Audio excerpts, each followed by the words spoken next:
90 minutes business, l'invité.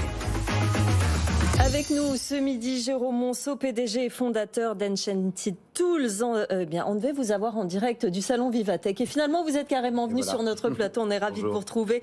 Et vous avez présenté dans cette édition de Vivatech ce charmant robot. Alors, il y en a deux, Miroka Miroki.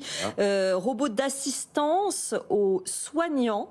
On va parler de son look, on va parler de l'idée, mais l'idée de ses fonctions, à quoi il sert ce robot ? Alors, il sert à deux choses. La première, c'est de déplacer automatiquement des objets en milieu social. C'est ce qu'on appelle la logistique sociale. Donc, typiquement, il va prendre un plateau, il va prendre un chariot, il va prendre ça peut être un capteur, ça peut être des tonnes de choses pour rendre service et il va le déplacer automatiquement. Ça, c'est son service de base. Et puis, le deuxième service que j'aime beaucoup, c'est ramener du merveilleux et un peu de rêve dans un quotidien qui parfois en a besoin. Oui, parce qu'il a un look. On a vraiment presque envie de dire qu'il a un physique. C'est un design, évidemment, mais il a été pensé.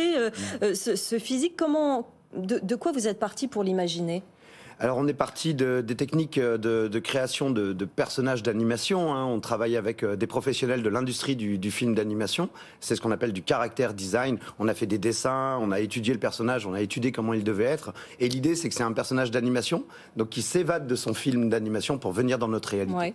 Et il est important ce physique parce que vu la fonction, c'est une des étapes dans l'acceptation du robot dans les couloirs des hôpitaux.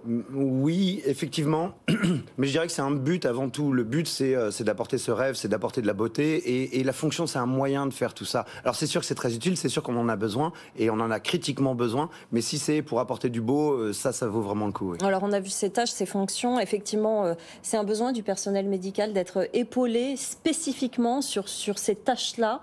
Alors ce qu'on sait, c'est que déjà il y a d'énormes difficultés de recrutement sur des postes qui sont compliqués. Travailler la nuit, marcher énormément. Sur un petit hôpital de 200 lits, c'est 100 000 déplacements d'objets par semaine. Je vous laisse vous rendre compte. C'est typiquement des dizaines de kilomètres qui sont parcourus tous les jours par les soignants et les aides-soignants. Et là, on peut vraiment leur apporter quelque chose. On peut réinventer la structure de l'hôpital autour de machines qui déplacent des objets pour nous et qui les suivent. Pierre. Financièrement, ça donne quoi? Parce que on allait y venir, évidemment. Oui. Un robot comme ça, c'est mignon, mais est-ce que c'est un gros investissement pour une structure hospitalière? Alors ça coûte 30 000 euros. Le robot coûte 30 000 euros. Après, il y a du suivi, il y a de la maintenance, il y a de l'entretien. Mais l'idée, c'est que ça soit amorti le plus rapidement possible. Nous, on vise 1 an et demi à 3 ans d'amortissement suivant les conditions d'utilisation. Là, vous en avez 2 actuellement? Non, aujourd'hui, on en a 6. Et on est en train d'en produire une quarantaine actuellement. On est en train de monter une usine dans Paris, une usine ouverte. Dans Paris? Oui, visitable par les gens, par les enfants, tout le monde. On veut montrer, on veut exposer notre métier. On veut que les gens puissent venir les rencontrer et apprendre à les utiliser. Alors, c'est les objectifs de production, justement, dans plusieurs années, ils sont de combien? Alors, en 2025, on va en faire 500. Principalement pour des partenaires, pour étudier les métiers et étudier l'organisation autour de ce genre de machines. En 2026, on va en faire 2500.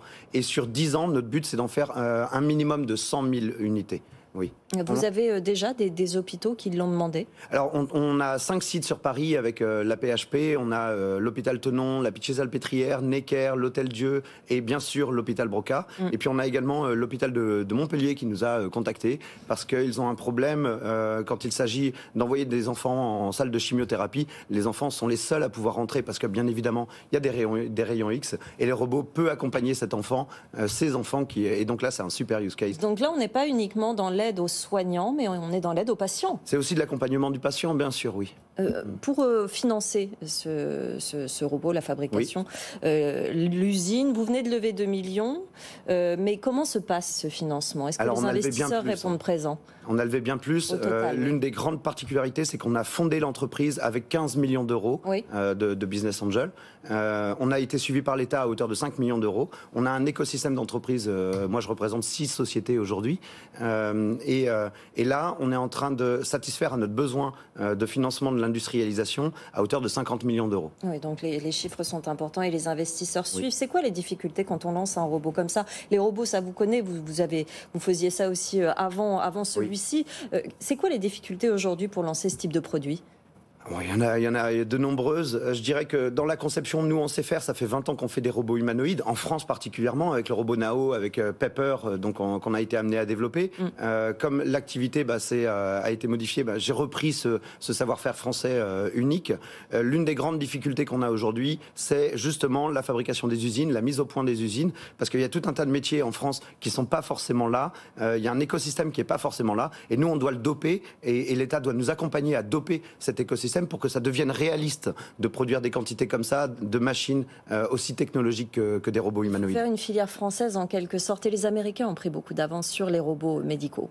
Alors là, on voit que la robotique humanoïde est en train d'exploser.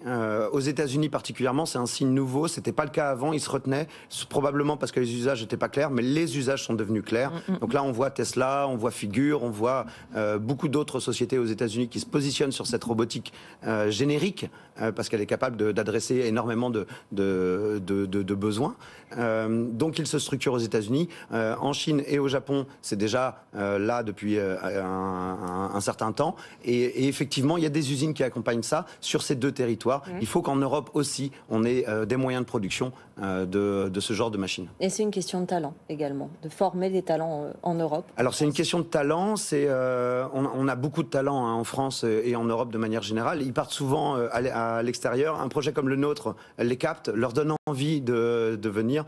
Ça vaut le coup et ils viennent. Voilà. Et on recrute beaucoup en ce moment. S'il y a des bons projets, effectivement, ils resteront. Oui, voilà, une mission claire et bien déterminée. Merci Jérôme Monceau d'être venu nous voir, PDG et fondateur d'Enchanted Tools et donc de ces magnifiques robots Miroki et Miroka. On espère qu'il y en aura beaucoup dans les hôpitaux dans les années qui viennent.